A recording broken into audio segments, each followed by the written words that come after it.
ఈ రోజున మీరు పర్మిషన్ ఇస్తే ఒక విషయం, పెహల్గామ్లో జరిగినటువంటి ఒక దురదృష్టకరమైన సంఘటన, రాక్షసుల ముష్కరుల వాళ్ళ అకృత్యం, బలైపోయారు ఎంతోమంది, 28-29 మంది. ఈ సందర్భంలో మన రాష్ట్రం నుంచి ఒక 2 యువకులు వాళ్ళకి బలైపోయారు. అండ్ ఇది చాలా దురదృష్టకరమైన సంఘటన.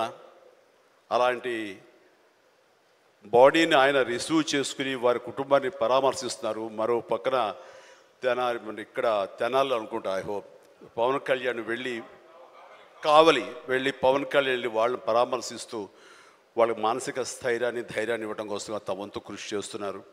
అండ్ వీళ్ళు చేసినటువంటి ఈ ప్రయత్నాన్ని మనస్ఫూర్తిగా నేను అభినందిస్తూ, అలాగే ఆ కుటుంబం 50 మందికి, అలాగే ఇతర రాష్ట్రాల్లో ప్రాణాలు అర్పించినటువంటి ప్రతి ఒక్కరికి హృదయపూర్వక నా కండోలెన్సెస్ని, సానుభూతిని తెలియజేస్తూ వాళ్ళ ఆత్మశాంతి చేకూరాలని సభాముఖంగా నేను కోరుకుంటున్నాను. ఇది సందర్భం కాదు తెలియదు, కానీ మనసు కలిచివేస్తుంది. ఇలా మీతో షేర్ చేసుకుంటే కొంచెం ఊరట లభిస్తుందని వారి సమక్షంలో నేను తెలియజేసుకుంటున్నాను. నేను రావటానికి ముందు మీరు ఏమైనా సంతాపాన్ని తెలిపారమ్మా? సంతాపాన్ని తెలియజేశారు ఇంతకుముందు? సో వారి సమక్షంలో ఒక 2 నిమిషాలు నిలబడి మనందరం మౌనం పాటించి వారికి మన నివాళులు అర్పిద్దాం.